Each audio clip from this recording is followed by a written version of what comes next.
Border guard Bangladesh BGB ২০২৪ সালে দেশের বিভিন্ন সীমান্তে অভিযান চালিয়ে ২,১৮৪ কোটি ২৮,৫২,০০০ টাকা চোরাচালান পণ্য সামগ্রী জব্দ করেছে। একই সঙ্গে বাহিনীটি নানা অভিযোগে দেশ ও বিদেশের কয়েক হাজার নাগরিককে আটক করে তাদের বিরুদ্ধে আইনানুগ ব্যবস্থা নিয়েছে। গত রোববার এক সংবাদ বিজ্ঞপ্তিতে বিজিবি এসব তথ্য জানিয়েছে।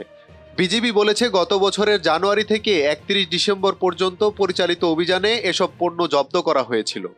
জব্দ পণ্যের মধ্যে রয়েছে সোনা, রূপা, শাড়ি, তৈরি পোশাক, প্রসাধনী সামগ্রী, চিনি, চা পাতা, পেঁয়াজ, রসুন, জিরা।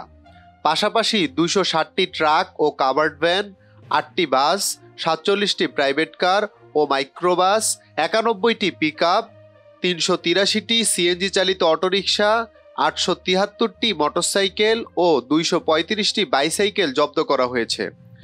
গত এক বছরে বিজিবির অভিযানে নানা ধরনের অস্ত্র উদ্ধার করা হয়েছে। এসব অস্ত্রের মধ্যে রয়েছে ৩৮টি পিস্তল, ৫টি এসএমজি, ১৮টি গ্রেনেড, ৮টি রাইফেল, ৬টি রিভলভার, ৫২টি গান, ৮,৮৫৯টি গোলাবারুদ, ৪৫টি ম্যাগাজিন, ৪টি মর্টার শেল, ৪১টি ককটেল, ১০.৪৪ কেজি গান পাউডার এবং ২৭৩টি ব্লাঙ্ক কার্টিজ।